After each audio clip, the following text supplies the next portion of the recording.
किसी एक लेखक की लिखी हुई लाइनें हैं जो कि मौजूदा संदर्भ में जिस घटनाक्रम का आज हम जिक्र करने जा रहे हैं उस बारे में एज इट इज फिट बैठती हैं। चिंता इस बात की नहीं कि कोई मर गया, चिंता इस बात की है कि मौत ने घर देख लिया। असल में बहुत बड़े घटनाक्रम जब कभी घटते हैं तो फिर उनकी नजीरें दी जाती हैं। जैसे आप कोर्ट के फैसलों में देखते हैं कि कोर्ट ने, अदालत ने कभी कोई जो फैसला दिया वो फैसला भी आने वाले दिनों में नजीर बनता है कि देखिए उस अमुक मामले में ऐसा किया गया था, इसलिए ये फैसला लिया जा रहा है। और ऐसा ही जब बड़ी ताकतें दुनिया में कुछ फैसले लेती हैं तो वो नजीर बनती हैं। क्या ग्रीनलैंड एक इसी तरह की नजीर बनने वाला है? और ये नजीर बनेगा तो किस तरह की नजीर बनेगा? क्या ये दुनिया के लिए एक रेड फ्लैग है जिसे हम ग्रीनलैंड के नाम से पुकारते हैं, खास तौर से अमेरिका के अपने इंटेंशंस के चलते? आज इस पर चर्चा होगी, इसलिए भी क्योंकि ये मसला ग्रीनलैंड भर का नहीं है। यह मसला है बड़ी ताकतों के एक्सपेंशनिस्ट होते जाने का, विस्तारवादी होते जाने का। चाइना के ऊपर आरोप लगता है कि वो विस्तारवादी देश है, तो क्या अमेरिका इससे अछूता है? और अगर दोनों इससे अछूते नहीं हैं तो बड़ा विस्तारवादी कौन है और दुनिया के लिए इसमें इशारे क्या छिपे हुए हैं? आज अड़ी में इसी पर होगी चर्चा। हमारे साथ जुड़ेंगे खास मेहमान जो इस विश्लेषण में हमारी मदद करेंगे, लेकिन पहले ये खबरें देखिए। दावोस में ग्रीनलैंड पर ट्रंप की ललकार, बगैर सेना उतारे ग्रीनलैंड पर कब्जा करेंगे। बिना सैन्य ताकत का इस्तेमाल किए ग्रीनलैंड पर कब्जा करने के बाद दावोस में ट्रंप ने कर दी। पूरी दुनिया इस बात का इंतजार कर रही थी कि ट्रंप क्या कहेंगे, और वो भी जानते थे कि दुनिया इस बात का इंतजार कर रही है। इसीलिए जब ग्रीनलैंड पर बोलने की शुरुआत उन्होंने की तो उन्होंने कहा कि क्या आप सब चाहते हैं मैं ग्रीनलैंड पर भी बोलूं? और उसके बाद उन्होंने ग्रीनलैंड पर बोलने की शुरुआत की। यहां ग्रीनलैंड के संदर्भ में सैन्य विकल्प, जिस पर वो बहुत ज्यादा जोर दे रहे थे हाल के दिनों में, लगातार उनकी भाषा धमकाने वाली थी, इंटिमिडेटिंग थी, और अपनी ताकत की नुमाइश करते हुए वो ये कहते थे कि हम सैन्य विकल्प भी खुला रख रहे हैं। अचानक उस सैन्य विकल्प वाली बात से उन्होंने यू टर्न क्यों लिया?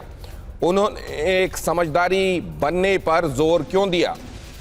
उन्होंने ये बात क्यों कही कि एक फ्रेमवर्क बन रहा है, और ये फ्रेमवर्क जिसको उन्होंने फॉरएवर का नाम दिया, क्या वो एक फॉरएवर फ्रेमवर्क हो सकता है? ये भी एक बड़ा सवाल है।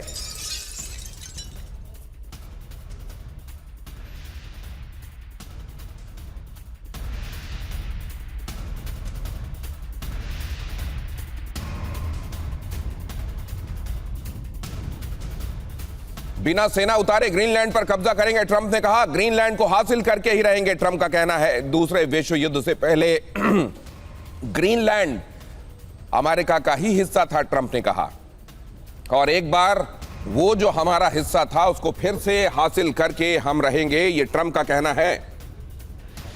ट्रंप की कही हुई हर बात अपने आप में मायने समेटे हुए है। मायने सिर्फ ग्रीनलैंड के लिए नहीं है, दुनिया में उनके रवैये और आने वाले दिनों में उनकी अप्रोच को लेकर भी है। ऐसे में इसके मायने क्या निकाले जाने चाहिए? अगली खबर देखिए। ग्रीनलैंड पर अमेरिकी राष्ट्रपति ट्रंप का ऐलान, ग्रीनलैंड में सेना का इस्तेमाल नहीं होगा, कूटनीतिक रास्ता अपनाने का ऐलान किया उन्होंने। कूटनीति के जरिए ग्रीनलैंड को हासिल करेंगे, ट्रंप का कहना है। बातचीत, नेगोशिएशंस, कूटनीति, इसके जरिए ग्रीनलैंड को हासिल किया जाएगा। दावोस में जो झटका दिया गया, दावोस में झटके के बाद ग्रीनलैंड का बयान, हम अमेरिका का हिस्सा नहीं बनना चाहते, ग्रीनलैंड ने कहा। ग्रीनलैंड की बिक्री नहीं होगी, बाहरी हस्तक्षेप स्वीकार नहीं होगा। हालांकि यह भी बताया गया कि कोपेनहेगन में विदेश मंत्री ने यह इशारा भी किया कि बहुत ज्यादा कड़वाहट और बिटरनेस की जिसकी शुरुआत हुई थी, अब सुर बदले बदले नजर आ रहे हैं, और ये सुर उन सुरों से बेहतर हैं जो शुरू में ट्रंप लगा रहे थे। तो जरा अब यह भी समझिए कि क्या ग्रीनलैंड भी असल में क्या है? पहले बहुत ज्यादा दबाव डालो, लेवरेज बनाना, मतलब प्रभाव कायम करना, प्रभाव बनाना, लेवरेज बना रहे, प्रभाव बना रहे, ये चाहते हैं ट्रंप। पहले बहुत बड़ी डिमांड करना और उसके लिए बहुत बड़ा प्रेशर बनाना, कहना कि इसकी बड़ी कीमत चुकानी पड़ेगी, एक तरीके से लोगों के अंदर डर भरना, और उसके बाद प्रलोभन देना, यह भी कहना कि वो कीमत जो इसके लिए जरूरी है हम चुकाने के लिए तैयार हैं, और यह भी कहना कि यहां के हर एक नागरिक को एक बड़ी रकम मिलेगी। फिर धमकी भी देना, ग्रीनलैंड चाहिए, निवासियों को $1 मिलियन देने की बात कहना और 25% टैरिफ की भी बात साथ में करते रहना, साम दाम दंड भेद जिसे कहा जाता है, उसका इस्तेमाल करना। और यह सब इसलिए कि लेवरेज, एक साइकोलॉजिकल प्रेशर पूरी दुनिया के ऊपर बने और आखिरकार उससे एक कॉन्शियस सबकॉन्शियस नतीजा लोगों के दिमाग में ये जाकर बैठ जाए कि इस दुनिया का दादा कौन है? इस दुनिया का दादा है अमेरिका, जिसको चला रहे हैं ट्रंप। अब जरा देखिए, दावोस में ग्रीनलैंड को लेकर ट्रंप ने जो बातें कही हैं वो बहुत महत्वपूर्ण है। बगैर सेना उतारे कूटनीति के जरिए इसको हासिल किया जाएगा। उन्होंने यह भी कहा कि हमारे नेटो के साथ बातचीत चल रही है। उन्होंने यह भी कहा कि मार्क रूटे ने इस बारे में सहमति जाहिर कर दी है कि इसको लेकर एक फ्रेमवर्क बनाया जाएगा। अब जल्दी इस फ्रेमवर्क पर हम बैठेंगे। तो क्या ग्रीनलैंड की बगैर मर्जी के, कल मैंने अड़ी में आपको दिखाया था कि आज तक के इतिहास में ग्रीनलैंड में इससे बड़ा प्रदर्शन नहीं हुआ जो वहां के लोगों ने किया। क्या ग्रीनलैंड की मर्जी के बगैर, डेनमार्क के प्रतिरोध के बावजूद आखिरकार ग्रीनलैंड अमेरिका का होगा? यह बात तय हो गई है। और क्या यह सब कराने में अब नेटो भी मददगार हो गया है? ट्रंप की इस बात से यह भी जाहिर हो गया है क्या? मेजर जनरल संजय मेस्टन हमारे साथ जुड़ रहे हैं, जो कि रक्षा विशेषज्ञ हैं। प्रोफेसर संजय भारद्वाज, विदेश मामलों के जानकार, जो कि पढ़ाते हैं लोगों को इंटरनेशनल रिलेशंस, वो आज हमारे साथ इस चर्चा में हैं। इसके अलावा शिवकांत हमारे साथ हैं, पूर्व संपादक हैं, बीबीसी से जुड़े रहे हैं और लंदन से हमारे को इस चर्चा में ज्वाइन कर रहे हैं। युक्तेश्वर कुमार चीन मामलों के जानकार हैं, जिसको विस्तारवादी विस्तारवादी विस्तारवादी कहा गया हमेशा, लेकिन क्या अमेरिका विस्तारवादी नहीं है? उनसे भी चर्चा होगी युक्तेश्वर जी से। और इसके अलावा पूर्णिमा नाथ हमारे साथ जुड़ रही हैं, अमेरिका से राजनीतिक विश्लेषक हैं। अमेरिका का ये रवैया, ये बताना, देखिए हमारी तो जरूरत है, हमारी रक्षा जरूरत है, ग्रीनलैंड हमारी रक्षा जरूरत है, और कभी ये अमेरिका का ही हिस्सा था। डेनमार्क को ये समझना चाहिए। ये स्थितियां बनाते बनाते बनाते ये पूरी दुनिया को महसूस कराना कि हमारी जो मांग है वो नाजायज नहीं है, वो जायज है। जो लोग इसका प्रतिरोध कर रहे हैं, प्रतिकार कर रहे हैं, असल में वो नाजायज कर रहे हैं। ये बात दुनिया के दिमाग में बिठाने वाले ट्रंप आखिरकार एक डील मेकर की हैसियत से विजयी समझे जाने चाहिए क्या? ग्रीनलैंड को लेकर यह समझा जाए, ग्रीनलैंड का यह एग्जाम्पल क्या बताता है? क्या ग्रीनलैंड अमेरिका का हो गया, यह माना जाए आज नहीं तो कल? और दूसरे, अगर ऐसा हो जाता है तो यह दुनिया के लिए किस तरह की नजीर बनेगी? क्या इसके बाद कनाडा की बारी होगी? क्या उसके बाद किसी और की बारी होगी? और यह कभी ना खत्म होने वाला सिलसिला होगा, क्योंकि ग्रीनलैंड एक बड़ी नजीर होगी। जनरल मेस्टन, आपके साथ शुरुआत। ग्रीनलैंड इश्यू को आप किस तरीके से देख रहे हैं? क्या दुनिया में यह खतरनाक नजीर बनने वाला है? हाँ बिल्कुल दिनेश, जिस प्रकार हालात चल रहे हैं, मेरे को लगता है ग्रीनलैंड अब एक सेंटर ऑफ ग्रेविटी बन गया है अमेरिका के लिए और पूरे विश्व के लिए बड़ा कंसर्न हो गया है। और आज आपने देखा जो डावोस में ये इन्होंने जो एक पीस मिशन भी किया है, उसमें कोई भी यूरोपियन यूनियन का बंदा या लीडर स्टेज पे नहीं बैठा था। तो मेरे को लगता है कि अभी एक यहाँ स्टैंड ऑफ हो गया है, यूरोप यूनियन या नाटो के बाकी मेंबर्स और अमेरिका एक तरफ, और कनाडा को भी पता है। आपने बड़ा अच्छा स्टेटमेंट दिया, क्या अगला क्या कनाडा के ऊपर हो सकता है? देखिए, पहली बात, ग्रीनलैंड के पास सबसे नज़दीक देश है वो है कनाडा, 26 किलोमीटर का फर्क है, और अमेरिका का और ग्रीनलैंड का जो डिस्टेंस है वो तकरीबन 2500 किलोमीटर का है, और जो रशिया के लिए ये बोलते हैं वो 3000 किलोमीटर से ज़्यादा वहाँ से डिस्टेंस है। तो थ्रेट, तो मेरे को लगता है ये एक थ्रेट परसेप्शन जो प्रेसिडेंट ट्रंप बार बार दे रहे हैं, मेरे को नहीं लगता वहाँ चाइना का वो रीच हो सकता है और या रशिया का वहाँ रीच हो सकता है। ये सिर्फ एक बहकावा है लोगों को गुमराह करने के लिए, वो बेसिकली टेरिटरी चाहिए। और आपने बड़ा अच्छा इंट्रोडक्शन दिया, ये विस्तारवाद है जो प्रेसिडेंट ट्रंप देख रहे हैं, और दुनिया में एक ये शायद बड़े पावर्स हैं वो इसी कल्पना आप कर रहे हैं कि यही और होने लगा, बड़ा मगरमच्छ छोटी मच्छियों को खा जाएगा। ये बिल्कुल गलत नीति है। और ग्रीनलैंड में जो हो रहा है, वहाँ के लोग प्रोटेस्ट कर रहे हैं, आपने भी देखा है, बहुत भारी मात्रा में प्रोटेस्ट हो रहा है। लेकिन क्या अब इसका सोल्यूशन क्या होगा? मेरे को लगता है, देखिए अभी इतना प्रेशर बनाया, मिलिट्री प्रेशर, सारे प्रेशर, टैरिफ प्रेशर, एंड में ये कॉम्प्रोमाइज एक लगता है कि हो सकता है यहाँ स्ट्रैटेजिक ऑटोनॉमी, मतलब एक स्ट्रैटेजिक ऐसा इस प्रकार डिसीजन होगा, अमेरिका के पास भी यहाँ होल्ड होगा और नाटो की शायद यहाँ डिप्लॉयमेंट बढ़ जाए। कुछ तो यहाँ होगा ग्रीनलैंड में, एक वो जो पहले स्थिति थी वो नहीं रहेगी। ग्रीनलैंड में पहले जो स्थिति थी वो नहीं रहेगी। ग्रीनलैंड पूरा का पूरा अमेरिका अगर कब्जा नहीं भी कर पाएगा तो कुछ इस तरह की अंडरस्टैंडिंग होगी कि वहां के कुछ एक पैचेस सॉवरेन कर दिए जाएंगे कि यहां पूरे तौर पर अमेरिका का कब्जा है, यहां अमेरिका अपने बेसिस बनाए, चाहे तो यहां पर माइंस के जरिए यहां के मिनरल्स को भी वो खोद डाले, ये क्या अमेरिकी दादागिरी की एक नजीर बनने वाला है, या ये बड़ा लेजिटिमेट डिमांड थी, दुनिया इसको समझ नहीं रही थी, इसलिए साम दाम दंड भेद के जरिए आखिरकार इसको ट्रंप हासिल करने की तरफ चल पड़े? और क्या नेटो भी इसमें मदद दे रहा है, पूर्णिमा नाथ जी? नेटो का जो यहाँ पे जो मीडिया प्रोपागेंडा चल रहा है, उनके हिसाब से NATO is all okay, Greenland is suppose to be part of America. इनकी जो मीडिया है, नेक्सस है, इट्स फैसिनेटिंग सर। आपने जो पहले बताया ना, वो बहुत अच्छा बताया। जो प्रोपागेंडा चला रहे प्रेसिडेंट ट्रंप की तरफ से, it has been an terrific for me to understand how geopolitical situation actually works. उन्होंने पहले से ही कह रहे हैं कि Greenland is suppose is part of America, हमें back give it back to us. कब था ग्रीनलैंड, कब अमेरिका का पार्ट था? वो वर्ल्ड वॉर 2 में जब वहाँ पे जर्मनी ने अटैक किया था डेनमार्क को, वहाँ पे आशंका था शायद ग्रीनलैंड को भी अटैक करेंगे, इसलिए उसका सिक्योरिटी का थोड़ा सा जिम्मेदारी यूएस को दिया गया था। लेकिन कब अमेरिका का पार्ट बन चुका था? जब उनको खरीदने के लिए बोले थे तो डेनमार्क तो नाम मना कर दिया था ना। तो this narrative building is fascinating, और झूठ को कैसे फैलाया जाता है अमेरिका और वेस्टर्न कंट्री से सीखना चाहिए हमें। ये आप बड़ी बात कह रही हैं पूर्णिमा जी। मुझे लगता है ये मतलब इसको लोग समझ पाएं कि पहले वो जो शोले में हमने फिल्म में देखा था, उसमें वो कहता है ये हाथ मुझे दे दे ठाकुर, वो जब डायलॉग लिखा गया होगा, उसकी टोनैलिटी जब लिखी गई होगी, आज के जमाने में अगर उसको लागू किया जाए तो ट्रंप उसको इस तरीके से कहेंगे कि ये हाथ आपके जो हैं वो मेरे लिए बहुत जरूरी हैं, मेरी सुरक्षा चिंताओं को एड्रेस करने के लिए आपके हाथ मेरे लिए बहुत आवश्यक है, इसलिए आखिरकार आपको हाथ देने पड़ेंगे। ये इस तरीके से पोर्ट्रे किया जाएगा कि ये तो मेरी लेजिटिमेट डिमांड है, और इसको इस तरीके से नहीं तो उस तरीके से आखिरकार मैं इसको पूरा करूंगा। ये हाथ असल में आपके साथ जुड़े हुए नहीं होने चाहिए थे, ये हाथ आखिरकार मुझे चाहिए। इस तरीके की बात आज की जा रही है, और वहां ग्रीनलैंड इसको लेकर, वहां डेनमार्क इसको लेकर आखिरकार मुझे लगता है राहत महसूस कर रहा है युक्तेश्वर जी। और वहां के मंत्री, अब विदेश मंत्री कह रहे हैं कि जिस बिटर नोट पे शुरुआत हुई, अब कम से कम सुर बदले हुए लग रहे हैं। तो मतलब यह कि अब राहत कर रहे हैं कि चलो ठीक है कि इसको लेकर कोई समझौता, कोई समझ बनेगी, कोई नेगोशिएशन होगा। आखिरकार इस तरीके से नहीं, उस तरीके से ग्रीनलैंड पूरा नहीं तो उसके बड़े बड़े पैचेस तो अमेरिका के पास जाएंगे ही।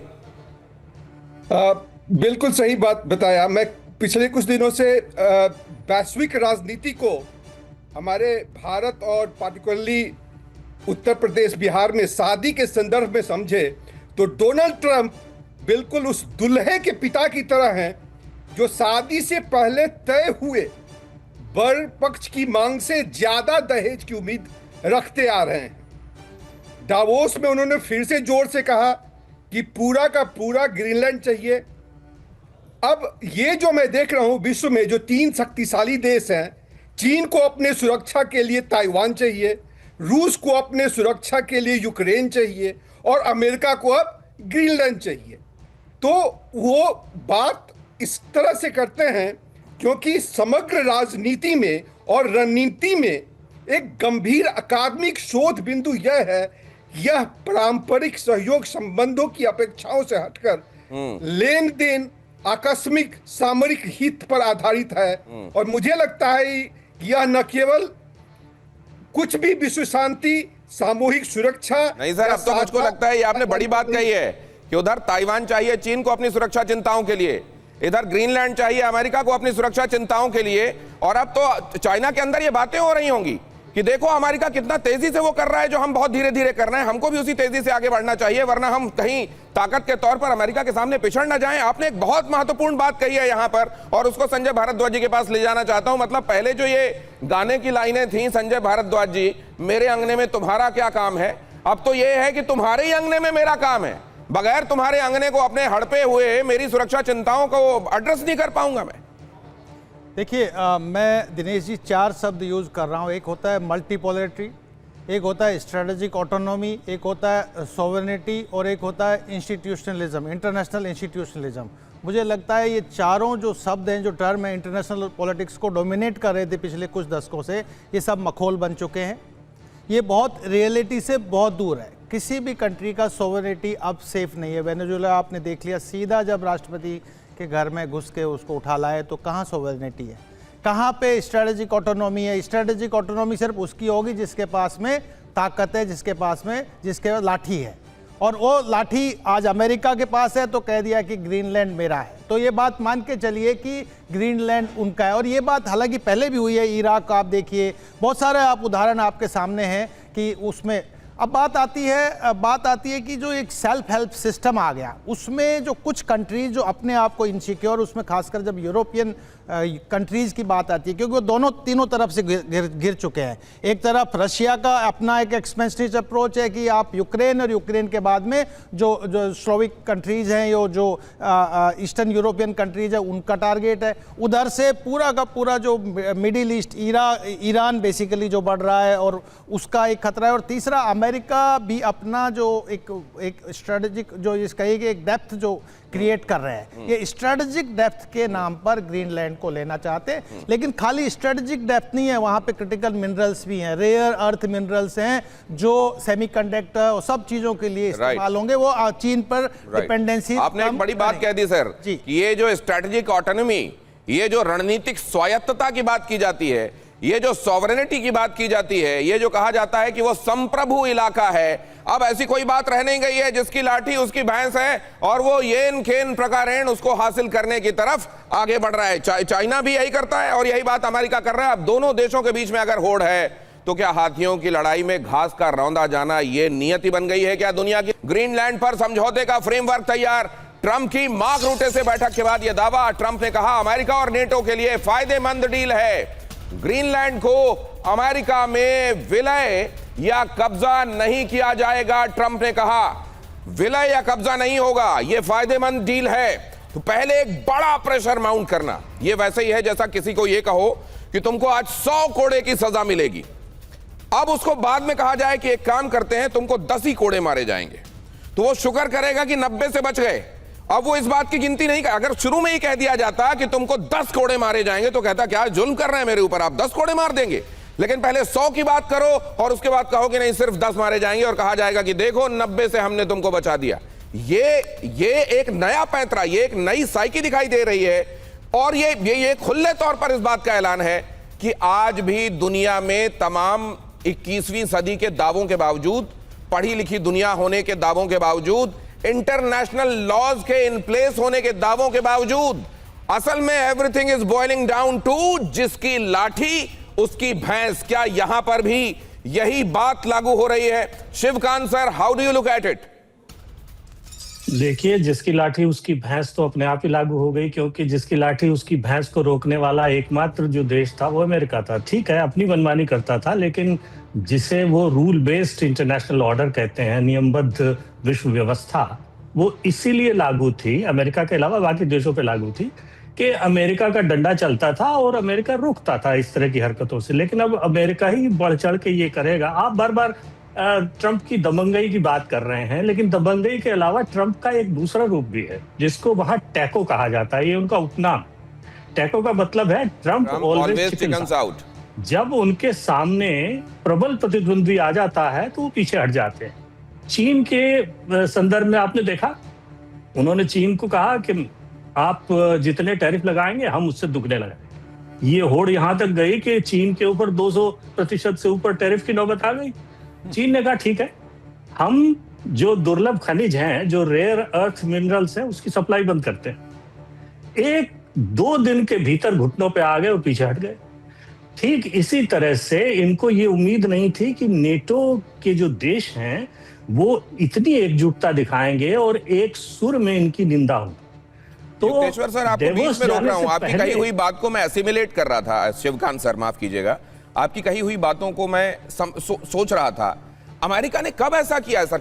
कब उसने किसी लेजिटिमेट चीज के लिए उसको रोकने की जिम्मे, वो वेपन ऑफ मास डिस्ट्रक्शन असल में इसका बहाना लेकर इराक को खत्म करता है, उसके तेल पर निगाह रखती है।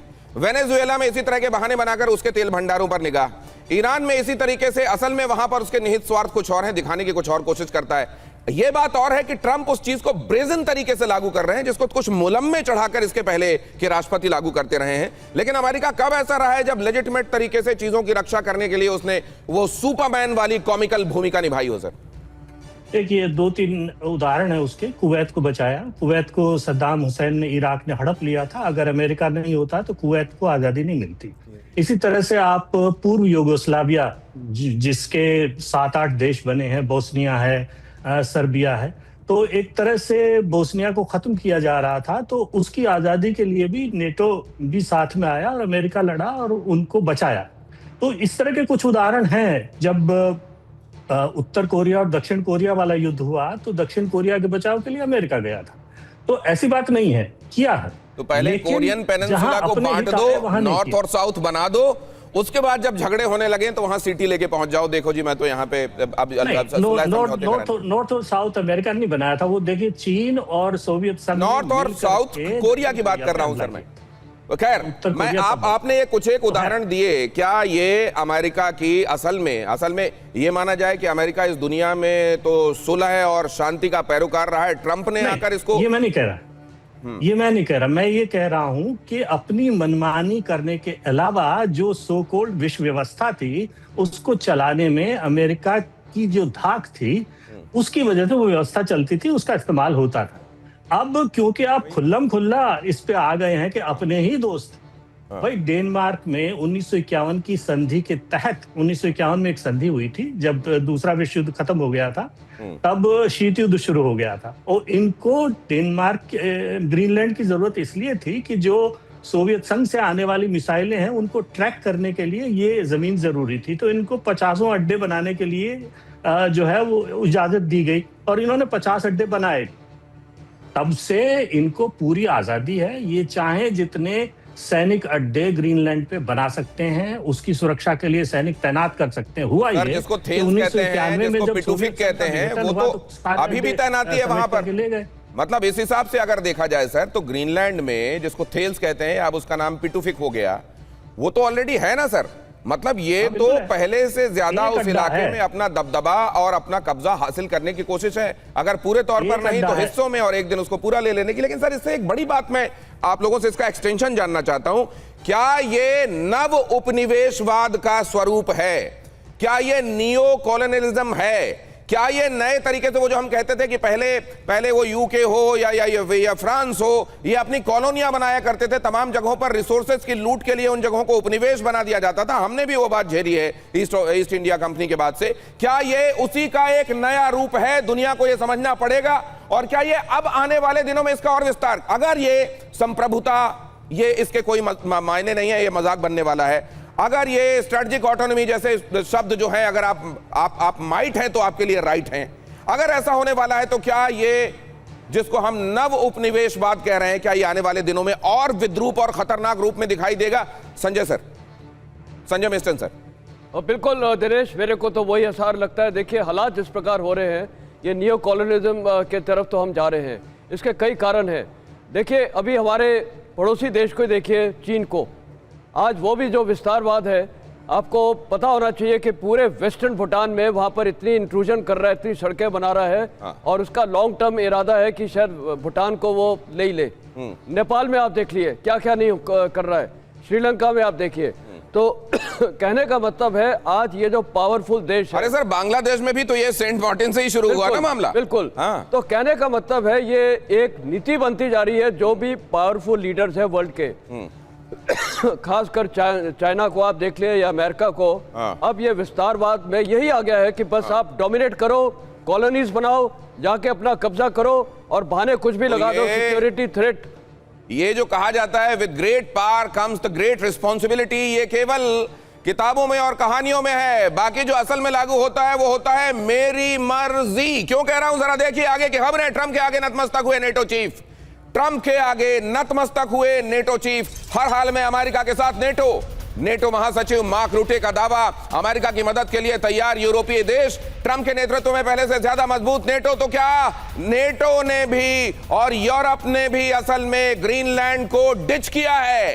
क्या डेनमार्क को डबल क्रॉस किया गया है? यह भी एक सवाल है जो सामने आ रहा है कि पहले तो आपके सुर बड़े ऐसे दिखाई दे रहे थे कि आप अमेरिका को उसकी कॉलर पकड़ के ही रोक लेंगे डेनमार्क के संदर्भ में, ग्रीनलैंड के संदर्भ में। अब ऐसे जो आपके सुर नर्म होते जा रहे हैं, क्या ये असल में एक रणनीति थी, एक पोस्चरिंग थी कि शुरू में हम भी अड़ जाएंगे, लड़ जाने वाली मुद्रा में दिखाई देंगे, लेकिन चिंता मत कीजिए, आखिरकार हम आपको सपोर्ट करके करेंगे ही, क्योंकि आपसे अलग होकर हम कहां जाएंगे? वो वाली बात है। क्या यूरोप ने, क्या नेटो ने डेनमार्क को, ग्रीनलैंड को डिच किया है? यह भी एक बड़ा सवाल है पूर्णिमा नाथ जी। देखिए, मैं आप एक चीज कहना चाहती हूँ, आपको एक कोट सुनाती हूँ। इस कोट में मार्क कार्नी ने डावोस 2026 में क्या कहा, quote and quote, first, we knew the story of the international rules-based order was partially false, that the strongest would exempt themselves when convenient and that trade rules were enforced asymmetrically. मैं ये क्यों बता रही हूँ, ये and quote हो चुका है। ये बता रही हूँ कि आज तक उनको आप पता अपनी है बात पूरी कीजिएगा। आपने जो कहा है वो महत्वपूर्ण है। मैं अपने दर्शकों के लिए इसको हिंदी में दोहरा देता हूं। पूर्णिमा नाथ जी ने अभी ये बताया कि मार्क कार्नी ने कनाडा की चिंताओं को सामने रखते हुए कहा कि ये जो दुनिया में नियमों की बात की जाती है, ये नियम केवल एक मजाक है, क्योंकि जो मजबूत देश होते हैं वो अपनी सुविधा के हिसाब से नियमों को ताक पर रख देते हैं और उनकी जो मर्जी होती है वो चलाते हैं, और ये दुनिया के लिए बहुत ज्यादा खतरनाक है। अपनी बात पूरी कीजिए Purnima Nath ji. The key point here is, ये वेस्टर्न कंट्रीज को ये so called quote and quote rules based order जो था, हमेशा पता था इट वाज अ लाई, हमेशा पता था it was a made up thing. जो स्ट्रॉन्गेस्ट कंट्रीज है वो बेंड करता था रूल और चीट करता था, उनको पता था। लेकिन आप देखिए समय अभी यहाँ पे आया, तब तक उन्होंने नहीं बताया ये चीज, जब तक वो खुद टारगेट में नहीं बैठा या उनका कोई टारगेट में नहीं बैठा। यही चीज मैं आपका दर्शकों को भी बोलना चाहती हूँ कि this is American hypocrisy, this is western hypocrisy, जो हमें इसके बारे में बात करना पड़ेगा। आप बोल रहे हो जिसकी लाठी उसकी भैंस, उससे भी ज्यादा बड़ा है। ये लोग चुप थे। केवल ये वेस्टर्न हिपोक्रेसी क्यों कहेंगी आप? क्या चाइना जो करता है उसमें हिपोक्रेसी नहीं है मैम? क्या वो एकदम बड़ा एक्सप्लिसिट है, बड़ा स्ट्रेट फॉरवर्ड है अपनी चीजों को लेकर, और वो जो कहता है वही करता है? चीफ मार्क रूटे ने ट्रंप के दावों को बताया सही। रूटे ने कहा आर्कटिक क्षेत्र की सुरक्षा जरूरी। अब देखिए वो भी अलग अलग तरीके से जस्टिफिकेशंस लेके आ रहे हैं। आर्कटिक को बाहरी दखल से बचाना होगा। आर्कटिक में रूस और चीन के प्रभाव चिंताजनक हैं। आर्कटिक की सुरक्षा के लिए अमेरिका आगे आया, अमेरिका के लिए सहयोग के साथ आगे आया नेटो। तो नेटो ने भी यह दिखा दिया कि वक्त पड़ने पर तो वो अमेरिका की वजह से जिसका वजूद है, वो नेटो भी अमेरिका से कितना दूर होगा। और इसका एक और पहलू मैं आपको सामने दिखाने वाला हूं, लेकिन उससे पहले जरा ये देख लीजिए आपके सामने एक और महत्वपूर्ण पर्सपेक्टिव। पहले टैरिफ की धमकी, फिर पीछे हटे ट्रंप, पहले 100 कोड़े और फिर कहा नहीं चलिए 10 ही मार देंगे। दावोस में नेटो चीफ मार्क रूटे और ट्रंप के बीच में समझौते पर बातचीत हुई। आने वाले समय में कुछ शर्तों के साथ समझौते की एक रूपरेखा बन गई है। यह बात कही गई ग्रीनलैंड के कुछ इलाके अमेरिका को समझौते में मिल सकते हैं। साइप्रस मॉडल, असल में साइप्रस में कुछ जगहों पर ब्रिटेन के एयरबेस हैं और वो वहां पर उसके सॉवरेन इलाके माने जाते हैं। उसी तरीके से अमेरिका के लिए यहां बेस स्थापित करने के लिए जमीन मिल सकती है। ट्रंप भी यही चाहते हैं कि ग्रीनलैंड में उनकी मिसाइलें तैनात हो जाएं और वो गोल्डन डोम वाला जो उनका प्रोजेक्ट है उस परियोजना को पूरा कर सके। ये बात प्रत्यक्षता दिखाई जाती है, लेकिन मिनरल्स वाली बात, ये वाली बात किसी से छिपी नहीं है कि वहां के रिसोर्सेज पर भी ट्रंप की निगाह है। अब जरा ये भी देखिए, डेनमार्क के पीएम को ट्रंप की वार्निंग, ग्रीनलैंड को किसी भी हाल में नहीं छोड़ेगा डेनमार्क। ग्रीनलैंड पर अमेरिका से बातचीत को किया खारिज। ग्रीनलैंड की संप्रभुता अमेरिका को देने से इनकार। ट्रंप की ग्रीनलैंड पर महत्वाकांक्षा अब भी कायम। अब ग्रीनलैंड की जो ग्रीनलैंड को लेकर डेनमार्क की पोस्चरिंग भी हम समझना चाहते हैं कि क्या, जब वहां के विदेश मंत्री ये कहते हैं कि ट्रंप ने जिस तरीके से बातचीत की शुरुआत की थी, अब जो उनके सुर हैं वो बेहतर हैं। It is not as bitter as when it started. और अब ये कह रहे हैं, इधर प्रधानमंत्री ये कह रहे हैं, जो मैंने आपको बताया कि नहीं, किसी भी सूरत में ऐसा नहीं होगा। नेटो, यूरोप के सपोर्ट के बगैर डेनमार्क की अपनी अकेली क्षमता कितनी है वो भी आप अंदाजा लगा सकते हैं। ऐसे में जो नेटो पहले कर रहा था, यूरोप पहले कह रहा था, वही पोस्चरिंग अब डेनमार्क कर रहा है क्या ग्रीनलैंड के लिए? इसमें सच्चाई नहीं है क्या संजय भारद्वाज जी? देखिए, मैं एक वाकया बताता हूं। जब साइप्रस और तुर्की के बीच में कॉन्फ्लिक्ट था तब डेनमार्क का स्टैंड था कि नाटो कंट्रीज उसमें इंटरवीन नहीं करना चाहिए। कोई भी नाटो कंट्री एक दूसरे कंट्री पे कोई अटैक होता है, आज डेनमार्क कह रहा है कि नाटो कंट्रीज को ग्रीनलैंड को बचाने में डेनमार्क के साथ में आना चाहिए। देखिए ये बात साफ साफ है कि नाटो की ज़्यादा ज़रूरत आज के दिन यूरोपियन कंट्रीज़ को है, चाहे वो रशियन एक्सपेंशनिस्ट अप्रोच हो या कैसे भी हो, और जितना बड़ा कंट्रीब्यूशन अमेरिका का नाटो में रहता है वो बाकी यूरोपियन कंट्रीज़ का नहीं होता है। और ट्रंप इस बात को बार बार कह भी रहे हैं। लेकिन सवाल एक और आता है जो आपने सवाल उठाया था कि जो एक यूनिवर्सलिज्म और दूसरा जो अल्टरनेटिविज्म जो की बात है कि एक मल्टीप्लेक्स बॉर्डर की जो बात कर रहा है, तो उसमें प्रॉब्लम क्या हो रही है कि वेस्ट वर्सेस रेस्ट में जो रेस्ट है उसमें चाइना का भी एक अपना एक्सपेंशनिस्ट अप्रोच है और वो एक तरीके से फियर साइकोसिस जो रेस्ट वर्ल्ड में कर रहा है। तो अमेरिका को बेसिकली डायरेक्टली और इनडायरेक्टली हम लोग सपोर्ट कर रहे हैं जो रेस्ट कि आपका यूनिवर्सलिज्म हमको कबूल है। जैसे आपने पाकिस्तान को आपके हालात देखे कि वो सारे सब कुछ कबूल है, आसिफ मुनीर को सब कुछ कबूल है जो अगर अमेरिका जो भी कुछ कहता है। तो बेसिकली हालात ऐसे हो गए तो कि अमेरिका नहीं, एक पॉइंट में कर अमेरिका को हमने किंग बनने के लिए छोड़ दिया है कि जो एक यूनिवर्सलिज्म है उसका किंग ट्रंप है और उसमें जो रॉयल से वही पॉलिसी बनाएंगे। इस बिल्ली के गले में कौन सा चूहा जाके घंटी बांधेगा? नहीं, कौन है? अपनी जान की सलामती तो सब चाह रहे हैं ना। Who will bail the cat then? तो इसी तरह अमेरिका आगे बढ़ता जाएगा और अमेरिका जो करेगा वो अपने लिए सही बताएगा। अब जरा ये देखिए, ग्रीनलैंड पर समझौता फ्रेमवर्क जिसकी बात की जाती है कि एक नेगोशिएशन फ्रेमवर्क हमने ये तैयार कर लिया, इसका विरोध हो रहा है। ग्रीनलैंड के कई सांसद विरोध में उतर आए हैं। ग्रीनलैंड पर किसी भी फैसले का हक अमेरिका को नहीं है, ग्रीनलैंड कह रहा है।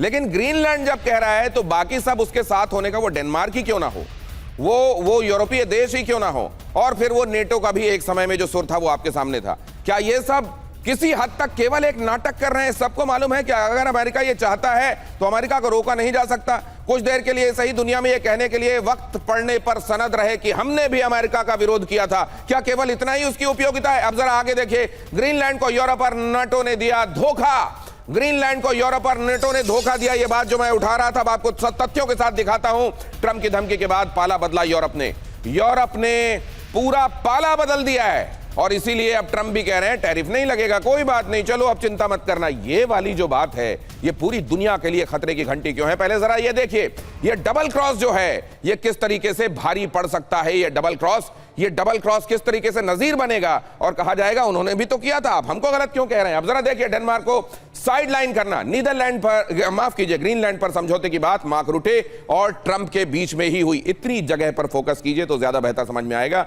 ग्रीनलैंड और डेनमार्क के कई सांसद इस बात से नाराज हैं कि ये हमारी मर्जी के बगैर आप हमको लेके समझौते कर देंगे। जर्मनी और फ्रांस जैसे बड़े देश ट्रंप के ट्रेड वॉर से डर गए थे। उनको लग रहा था कि पहले ही हमारी हालत खस्ता है और ये टैरिफ लगने पाया, अभी 10% की बात हो रही है, जून तक 25% करने की बात हो रही है, हमारा होगा क्या? अपनी अर्थव्यवस्था बचाने के लिए नेटो चीफ के जरिए ट्रंप को मना लिया गया और नेटो चीफ भी वहां जाकर बात करके अब जिस बेसिक फ्रेमवर्क, और उनसे पूछा गया कि सर ये अंडरस्टैंडिंग कब तक के लिए? ट्रंप से पूछा गया, उन्होंने कहा फॉरएवर। मतलब आप ये समझिए कि एक तरीके से जाकर वॉक ओवर देकर आ गए वहां पर। यूरोप ने एकजुटता का जाहिर है दिखावा किया था और ये बहुत बड़ा।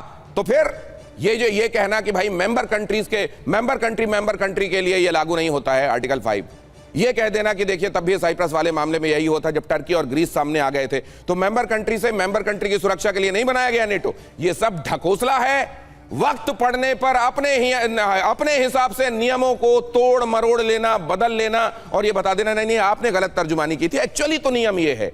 क्या इस तरीके से ग्रीनलैंड के लोगों को ठगा जा रहा है एक्चुअली? युक्तेश्वर जी। जी, जहां तक ग्रीनलैंड के लोगों का सवाल है तो सबसे पहले मैं ये बता दूं कि ऑब्वियसली जैसे शादी की तरह मैंने बात किया था कि जो डेनमार्क की प्रधानमंत्री है जो 48 साल की ही केवल है, मेट फ्रेडरिक्सन का नाम है, तो वो शुरू से ही कह रही हैं, वो बिल्कुल उस दुल्हन की माँ की तरह हैं जो कहती आई हैं कि हम अपनी बेटी की आज़ादी, हम अपने ग्रीनलैंड की आज़ादी और गरिमा के लिए किसी भी सौदे के लिए नहीं बेचेंगे, हमारी संप्रभुता पर कोई समझौता नहीं होगा।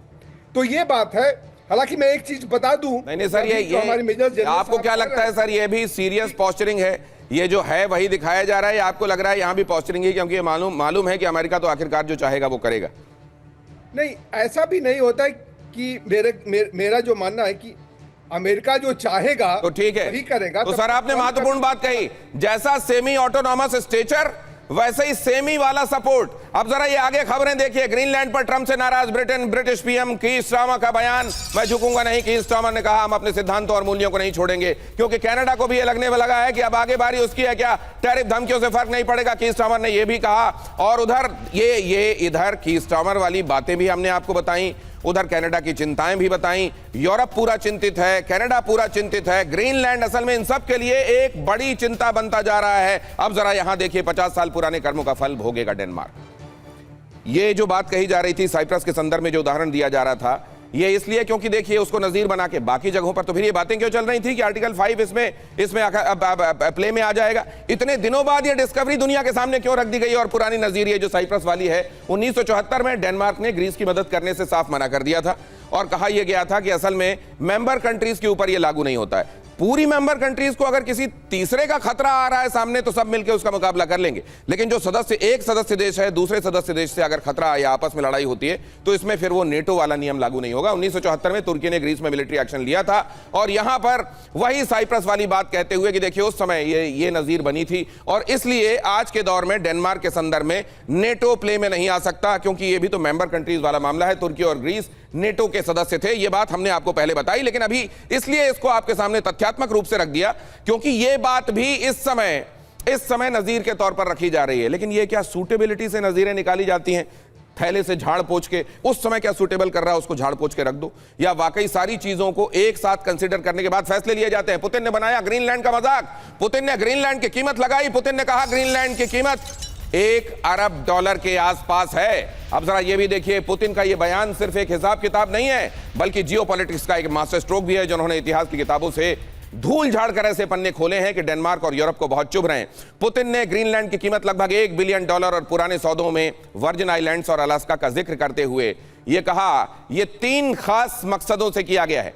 यूरोप और डेनमार्क का पाखंड उजागर करने के लिए ट्रंप के बिजनेस मॉडल को एक तरीके से सही भी उन्होंने बता दिया। उन्होंने ये कह दिया कि डील है तो ठीक है, नॉर्मलाइज तरीका ये, क्योंकि पहले क्या वर्जिन आइलैंड के मामले में डेनमार्क ने ऐसा नहीं किया? क्या अलास्का के मामले में रशिया ने ऐसा नहीं किया? तो बिकता सब कुछ है, सबकी प्राइस टैग अलग होती है। इस मामले में भी यूरोप को बहुत ज्यादा ढकोसला नहीं करना चाहिए, पाखंड नहीं करना चाहिए, क्योंकि उनको भी मालूम है कि अगर अमेरिका कीमत, और इसीलिए उन्होंने कहा भी कि हमें मालूम है कि अमेरिका चाहेगा तो इतनी कीमत वो अदा भी कर सकता है। अब जरा ये भी देख लीजिए, चीन से भी बड़ा विस्तारवादी है क्या अमेरिका? ये बात इसलिए हम आपके सामने रख रहे हैं क्योंकि ये दोनों कंपैरिजन यहां आपके सामने है। अमेरिका देखिए ये कंट्रोल का भूखा है और चीन भी कंट्रोल का भूखा है, साथ में जमीन का भूखा भी है। पड़ोसी की जमीन हड़प लो, सलामी स्लाइसिंग, धीरे धीरे धीरे धीरे काटो लेकिन काटते रहो। यहां देखिए अमेरिका कंट्रोल का भूखा है, जमीन तुम्हारी भी अगर हो तो राज तो हमारा चलेगा। ग्रीनलैंड मामले में अभी यही वाला फ्रेमवर्क लगता है आगे नेगोशिएट किया जाएगा। अमेरिका 1776 में 13 राज्य थे अमेरिका के, 1959 में 50 राज्य हो गए और कनाडा उधर डर रहा है ये सोचते हुए कि 51वां राज्य कहते हैं ट्रंप, कहीं ऐसा ना हो जाए कि हमको भी आखिरकार शामिल कर लिया जाए। यहां चीन जो है वो अजगर की तरह लपेटता है, अमेरिका बाज की तरह झपट्टा मारता है, लेकिन हड़पू दोनों हैं। अब यहां देखिए, चीन के पहले 18 प्रांत थे, बाद में बढ़कर 34 प्रांत हो गए। इनका दोनों का तरीका एक जैसा ही है। क्या क्या चीजें ऐसी हैं जो इनको डिफरेंशिएट करती हैं, और क्या ये महाशक्तियां जिनको नजीर दुनिया में बनना चाहिए वो ऐसा कर रही हैं? तो आने वाले दिनों में क्या दुनिया का रब राखा है? इस सवाल के साथ आपको छोड़ जाता हूं।